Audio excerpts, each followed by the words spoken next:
Hai semua, kembali lagi bersama saya Jasnida Yazrata yang seringkali akan memaparkan setiap materi dari pembahasan mata kuliah Pancasila. Nah, kali ini kita akan membahas tentang kontroversial Soekarno terhadap pemikirannya tentang Tan Malaka dan Sultan Syahrir. Kita tahu mereka adalah seorang pemimpin kemerdekaan Indonesia. Sebelum mereka menjadi seorang pemimpin kemerdekaan, mereka melakukan sebuah perjanjian yang dimana sebuah perundingan lingkar jati. Mereka melakukan perundingan antara Soekarno dan Soeharto tentang perjanjian kekuasaan atas Madura dan Jawa. Sedangkan di sisi lain Tan Malaka ingin menguasai semuanya. Nah, pertanyaannya sekarang, apa hubungan Soekarno dan Soeharto? Saya akan menjawab, hubungan Soekarno dan Soeharto keduanya memiliki hubungan yang sangat baik. Soekarno menyuruh Tan Malaka dibunuh atas perintah Soekarno, dan kemudian Tan Malaka mati, dan untuk membersihkan nama Tan Malaka, Soekarno diangkat menjadi seorang pemimpin karena dikenal karena jasa dan kontribusinya. Padahal di sisi lain, dalam dunia politik tidak ada yang tahu bahwa Soekarno yang menyuruh ABRI untuk membunuh Tan Malaka. Karena kenapa? Karena pembunuhan ini secara tidak langsung, karena pembunuhan ini dilakukan secara ancaman, dan termasuk yang mengancamnya yaitu Sultan Syahrir. Dan kedatangan Sultan Syahrir kemudian diasingkan. Dan salah satu pelancar diplomasi Soekarno yaitu adalah perempuan, yang dimana perempuan adalah pelancar diplomasi Soekarno. Yang kedua yaitu kita membahas tentang Pancasila sebagai sistem etika. Pancasila adalah dasar negara dan ideologi bangsa Indonesia yang memuat nilai-nilai fundamental.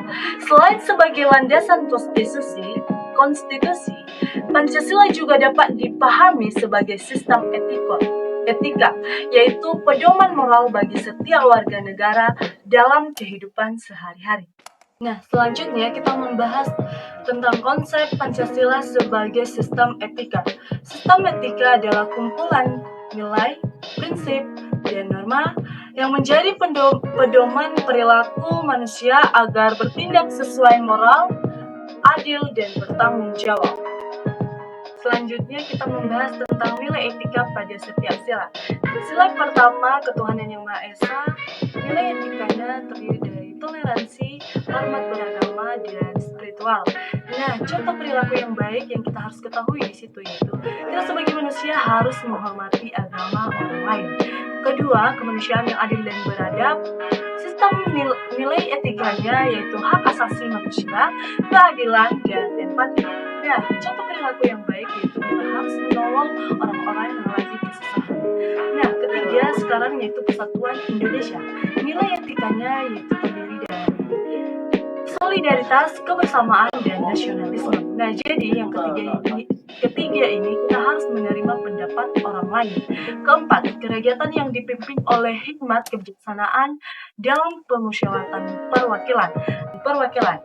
Nilai etikanya yaitu musyawarah, demokrasi, dan bijaksana. Nah, kita harus menerima pendapat orang lain sebelum mengambil keputusan. Dan yang kelima yaitu keadilan sosial bagi seluruh rakyat Indonesia. Nilai etikanya yaitu terdiri dari keadilan sosial, kepedulian, dan persatuan. Nah, dalam kita sebagai manusia, kita harus mengetahui dalam beberapa sekelompok masyarakat yang lagi kesusahan, kita harus membantu. Selanjutnya yaitu alasan Pancasila disebut sistem etika. Kesatu, mengandung prinsip moral universal. Kedua, bersifat terpadu dan kontribusi. Kelima, ketiga, dapat diterapkan dalam kehidupan sehari-hari. Empat, mendorong tindakan yang bertanggung jawab. Kelima, menjadi sumber inspirasi pendidikan karakter. Kesimpulan dari materi yang telah saya bahas yaitu Pancasila bukan hanya dasar negara, tetapi juga pedoman moral dan etika bagi bangsa Indonesia. Pancasila sebagai sistem etika bersifat terpadu, universal, dan relevan untuk kehidupan individu maupun masyarakat mengamalkan Pancasila dalam kehidupan sehari-hari. Yang terakhir Misalnya seperti begini, kepala desa yang di mana di sebuah desa mereka menerima bantuan perbaikan jalan, dan kepala desa ini menerima bantuan tersebut, dan karena inisiatif kepala desa ingin memakai sebagian dana tersebut untuk merenovasi rumah dan lain-lain, dan tanpa sepengetahuan warga desa, dan akhirnya terhambatnya pembangunan jalan tidak tepat waktu. Nah, kasus ini tersebut kepala desanya tidak bernilai Pancasila, tidak memiliki rasa tanggung jawab, dan tidak memiliki rasa kepemimpinannya sebagai seorang kepala desa. Justru sebagai kepala desa, ia harus menjalankan tugasnya dengan baik dan tepat waktu. Baik, sekian dari penjelasan dari materi yang telah kami bahas selama pertemuan kemarin sampai sekarang.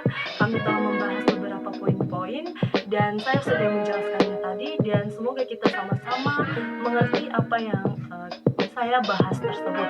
Dan demikian dari saya, terima kasih.